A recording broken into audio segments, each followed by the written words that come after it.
دوران نماز حضور کا نام سنیں تو درود کیسے پڑھیں؟ اگر کوئی بندہ نماز پڑھ رہا ہو اور کسی دوسری مسجد میں اذان ہو رہی ہو تو جب آپ صلی اللہ علیہ وسلم کا نام آئے تو ہم نماز میں ہی درود پاک پڑھیں گے یا نہیں؟ ساجد صاحب انڈیا سے، نہیں، نماز میں درود نہیں پڑھ سکتے. پھر نماز ختم ہونے کے بعد آپ کو اختیار ہے، پڑھ لیں نہ پڑھیں، پڑھ لیں تو ظاہر ہے اچھی بات ہے. معذور بچہ آزمائش ہے یا سزا؟ میرا ایک بچہ 1 سال کا ہے، 4 مہینے تک دودھ پیتا رہا اور اس کے بعد اس نے دودھ چھوڑ دیا. اس کا سی ٹی اسکین وغیرہ کروایا تو ڈاکٹروں نے کہا کہ اس کو برین کا ایشو ہے. اب وہ جو اس طرح کے معذور بچے ہوتے ہیں، یہ اللہ تعالیٰ کی طرف سے آزمائش ہوتی ہے یا ماں باپ کے کرتوت ہوتے ہیں جو ان کے آگے آتے ہیں؟ سہرش لاہور سے.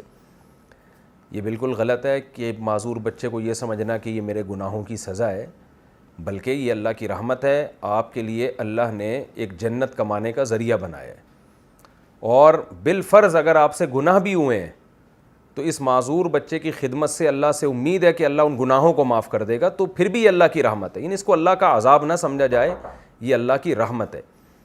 حضرت سلیمان علیہ السلام سے خطا ہوئی تھی، انہوں نے کہا تھا کہ میرے جو ہے نا 100 بیٹے پیدا ہوں گے اور اللہ کے راستے کا مجاہد بناؤں گا. انشاءاللہ نہیں کہا انہوں نے.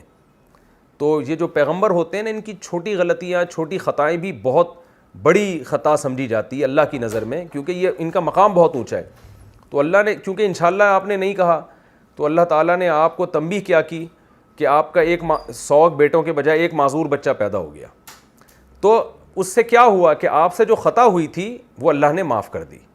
تو اب اس کو بھی ہم اللہ کا عذاب نہیں کہیں گے. بھائی وہ حضرت سلیمان علیہ السلام سے ایک چھوٹی سی خطا ہوئی تھی، اس کا ازالہ ہو گیا اس سے، اور سلیمان علیہ السلام کو اپنی غلطی کا احساس ہوا، جس سے ان کا اللہ سے قرب اور زیادہ بڑھ گیا. تو بعض دفعہ ایسے ہوتا ہے کہ مسلمان سے کوئی خطا ہوتی ہے تو اس پہ کوئی آزمائش آتی ہے، لیکن وہ آزمائش سزا کے طور پہ نہیں آتی، بلکہ اللہ اس کو دنیا میں ہی اس کی خطاؤں کو معاف کر دیتے ہیں اس آزمائش کی وجہ سے. اور بعض دفعہ ایسے بھی ہوتا ہے کہ کوئی خطا نہیں ہوتی، بلکہ ویسے ہی اللہ کی طرف سے ایک آزمائش ہوتی ہے، آپ سے کوئی گناہ نہیں ہوتا، ویسے ہی آزمائش ہوتی ہے تاکہ آپ کی آخرت میں درجات بلند ہو. تو اب آپ اس بحث میں نہ پڑیں کہ آپ سے کوئی گناہ ہوا ہے یا نہیں ہوا، بلکہ آپ یہ دیکھیں کہ جو بھی ہے یہ بچہ اللہ کی طرف سے میرے لیے گفٹ ہے، رحمت ہے، اور یہ انشاءاللہ میری قیامت کے دن اللہ نے چاہا تو نجات کا ذریعہ بنے گا.